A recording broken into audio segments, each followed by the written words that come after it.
નમસ્કાર. આજનો ટૉપિક છે આપણે આપણા માઇન્ડને ડીક્લટર કેવી રીતે કરી શકીએ.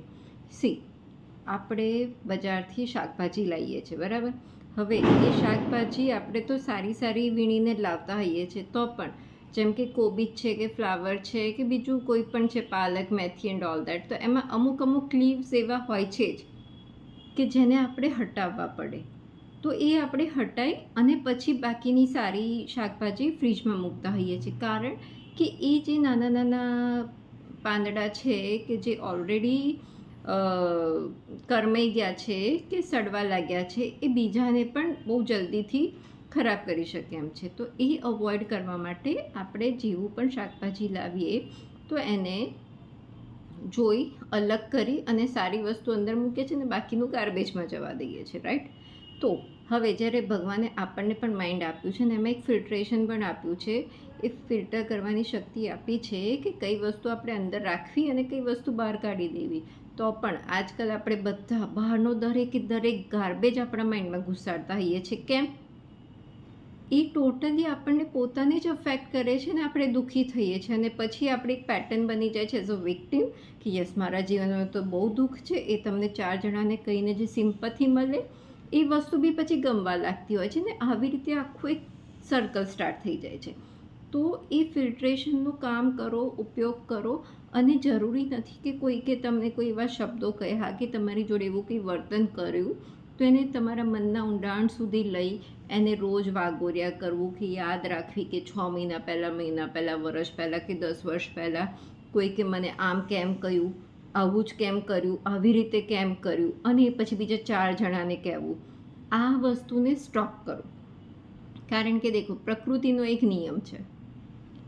પ્રકૃતિ ફક્ત આપણને શીખવાડે છે અને રિવોર્ડ આપે છે. અને બીજો પ્રકૃતિનો નિયમ એ છે કે એમાં ફક્ત અને ફક્ત હેપીનેસ છે અને પીસફુલનેસ છે. તો આપણને જ્યારે આ ખબર પડી ગઈ છે કે આપણામાં ફિલ્ટ્રેશન છે, કઈ વસ્તુ અંદર લઈ જવી અને કઈ ના લઈ જવી આપણા પર જ પૂરેપૂરું નિર્ભર કરે છે, તો પછી કેમ આપણે એ દુઃખદ ઇન્સિડન્ટ્સને આટલું બધું યાદ કરતા રહીએ છીએ અને એને આપણા મગજમાં એટલું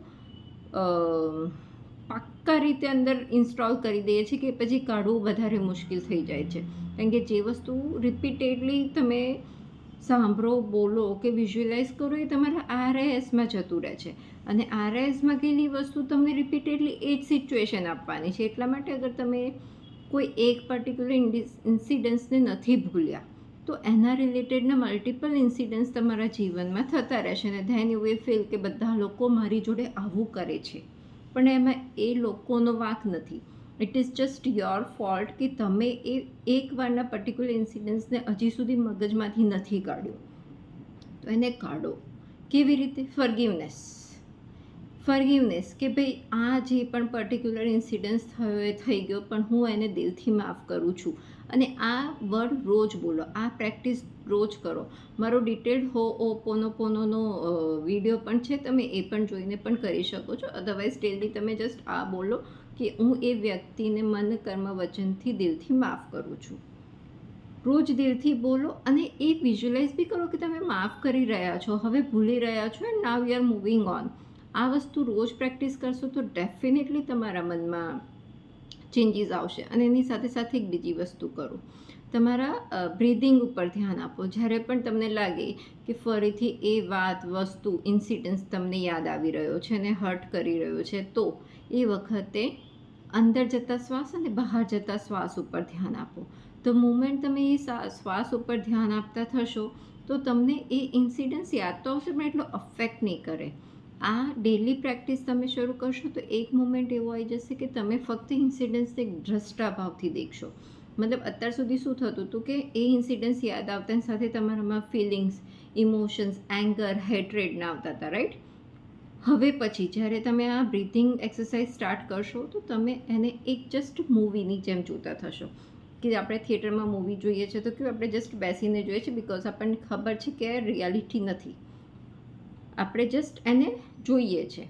સેમ વે એ ઇન્સિડન્સ ફક્ત તમારી નજરની સામે આવશે પણ તમને એ રિએક્શન નહીં આવે, હેટ્રેડ કે એંગરનો.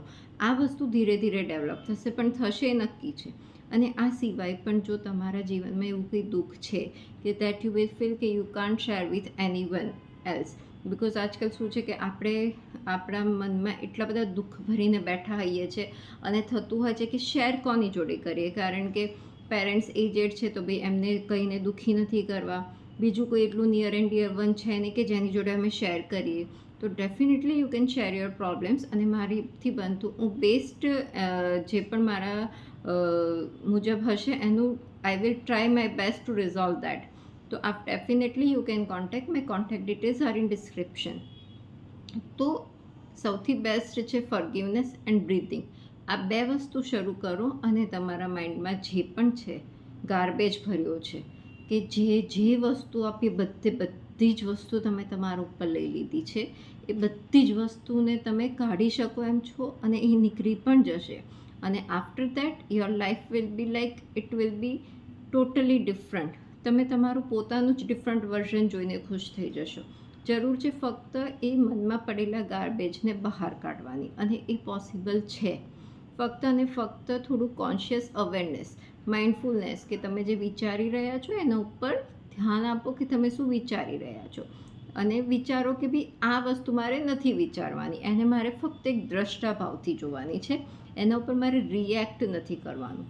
બિકોઝ જે વસ્તુમાં આપણી ફિલિંગ્સ આવતી હોય છે, જેમાં આપણે બોડીલી રિએક્ટ કરીએ છીએ, એ વસ્તુ ઇમોશનલી વાઇબ્રેટ થઈ અને ફ્રીક્વન્સી મેચ કરીને એ ઇન્સિડન્ટ્સ આપણા જીવનમાં લાવતા હોય છે.